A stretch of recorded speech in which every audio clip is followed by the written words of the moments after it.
Hi, my name is Nate Cangany. I'm the head boys basketball coach at Whiteland High School and a co-founder with Feel for the Game. For today's Power Timeout, we're going to be talking about the two-side fast break.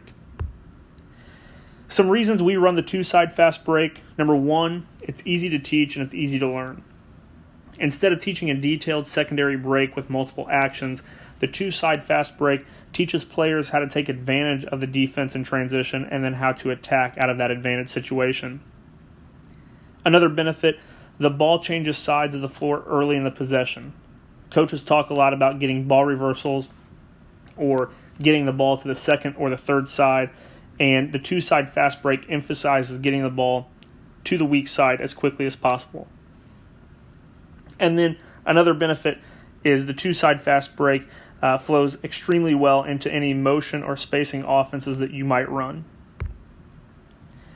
Some basics of the two-side fast break. First of all, we are only going to run this off of opponent misses or live ball turnovers. If an opponent scores against us or there's a dead ball situation, we will run our half-court offense. But on any missed shot or live ball turnover by our opponent, we are going to push into our two-sided fast break.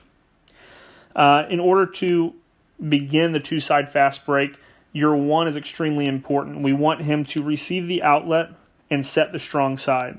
By setting the strong side, the one is going to catch the ball clearly on one side of the court.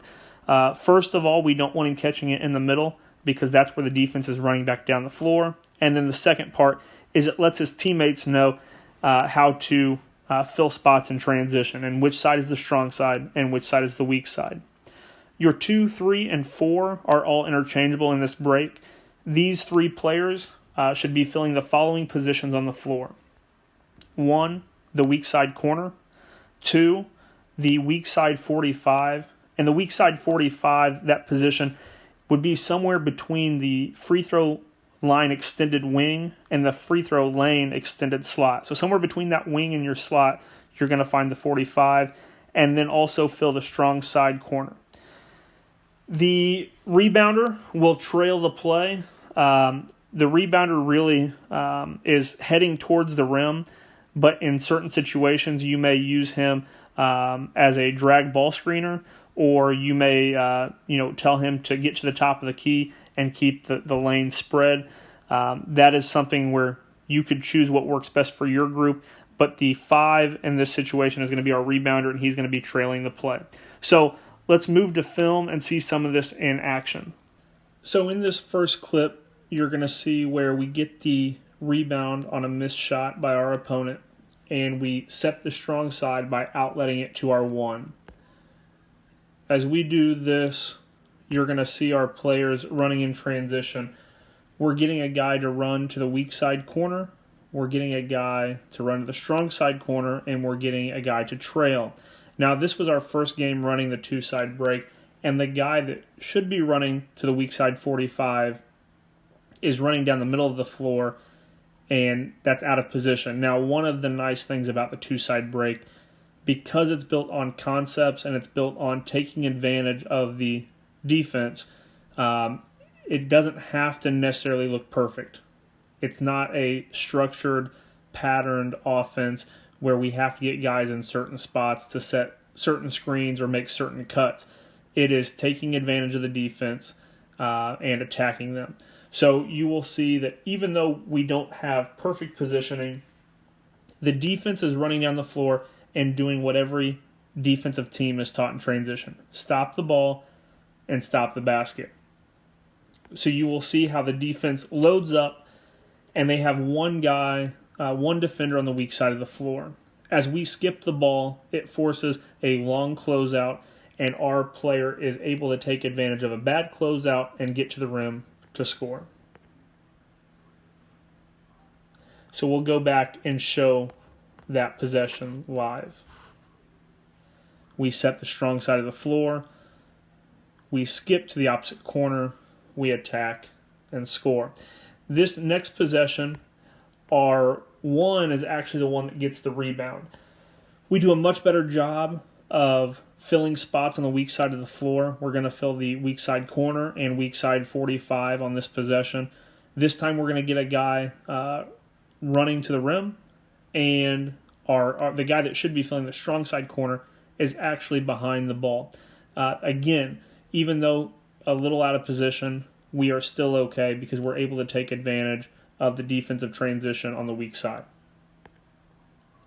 So we throw across to the opposite corner and attack the rim. So we'll show that play again.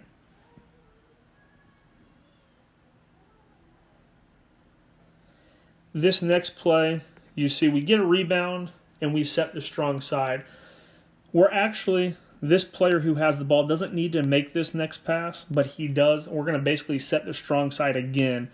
He sees our true point guard up ahead of him, so he moves the ball in front of him. And now we're going to get a guy running to the opposite corner. We're going to get a player running to the opposite 45. We're going to have a trailer, and we're going to have a guy running towards the strong side corner. When our one attacks the strong side, he's going to turn and start to attack the middle. At that point, he's going to move the ball to the weak side 45 on a skip pass. That's going to put the defense in a position where the only defender on that side of the floor now has to sprint to close out to the 45, which leaves the corner wide open. So we're going to catch the ball in the 45. We're going to throw one more pass to the corner for an open three. And we'll show that play again. Set the strong side. We actually set it twice. Skip to the 45. One more to the corner for a three. This next clip, we set the strong side of the floor. You'll notice that we actually have a player on our team that hits the deck, falls down back under the opponent's basket. In some structured fast breaks or secondary offenses, if you don't have 5 guys filling 5 specific spots, your pattern or your action may be off. Again, the two-side break is about concepts and attacking the weak side, and so we are able to run this even though we have a guy on the ground. You'll see that we have a player who has already ran to the weak side corner. We have a player sprinting to the weak side 45. We have our point who has set the strong side on the left side of the floor this time. And we have a trailer that is going to be our rim runner. On this, we end up passing the ball to the weak side 45. If there's one critique I have about this possession, this guy on the 45, I would like to see him attack the defense to make them guard him. And then from there, he could dump it down inside or kick it out. However, he catches it on the 45 and makes a one more pass right away to the corner. That rotation forces the defense to step out and leave the basket wide open for our rim runner to catch and get an easy layup. So we'll go back and take a look at that clip. Set the strong side, passing it to the 45, quick one more, and we're inside to the rim runner. On this clip here, we immediately go to the opposite corner. This forces the defense to sink to the level of the ball and allows us to run our man to the weak side 45, and we go opposite corner, one more to the weak side 45 for an open three. So here is that clip again. Opposite corner, sink the D, one more to the 45 for an open three. This next clip, one thing about our team this past year was we were pretty interchangeable. In this clip, our guard gets the rebound and outlets it to our 5-man. On the back side, we have a guy running to the weak side corner. We have another player running to the weak side 45. On the strong side, we have a player running to the strong side corner. Our 5-man is able to push the ball, get into the middle of the defense, draw defenders, and kick to the open player in the opposite corner for three.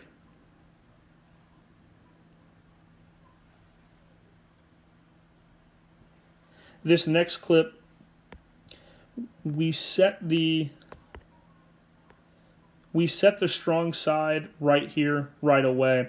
Our point guard actually makes a pass to the weak side 45, before the 45 even gets across half court. Now, that's not ideal, but if you stop and look, where is the defense?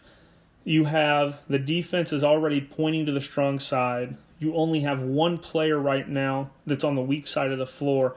So when our 45 catches this, he's immediately going to attack the rim. That's going to draw the only help side defenders they have and leave a teammate wide open in the corner for a three. So he attacks, draws the D, kicks for three, and there we go. This next clip, you're going to see our point guard is, taking his time. One of the things that he's watching for, he's watching the backside defense to make sure that he has an area, a passing lane to get the ball across the court. We don't want to turn the ball over here and lead to opponents' easy baskets. So he's going to be careful about not forcing this pass, and you see he takes his time a little bit here. To me, that's okay. I would rather him be sure than turn the ball over. So, again, he's watching the backside. When he sees the backside defender is out of the passing lane, he immediately skips it to the opposite corner, which leads to an open three. This next clip, we quickly get the ball out to our point guard. He sets the strong side. We have a player running to the strong side corner. We have a player running to the weak side corner. Our point guard is going to quickly push, get himself in the middle of the lane, and kick to the weak side corner for an open three. And our final clip here is we set the strong side on the right side. You are going to see that this time we're going to have a player run to the weak side corner. We're going to have a player run to the strong side corner. We're going to have a player run to the weak side 45. And this time we're going to have our trailer, instead of running to the rim, he's going to stay on the three-point line as the trailer. In this situation, it gets a little jumbled, but when we pass it to the trailer, he bypasses throwing it to the 45 and goes straight to the corner. When the corner man gets it, he's going to drive and attack, and this is going to sink the D to the level of the ball, and our driver is then going to kick out to our trailer for a three. So we'll watch this one more time, full speed. We set the strong side, we pass it back to the trailer, to the corner who drives, sinks the D, and kicks it out for a trailer three.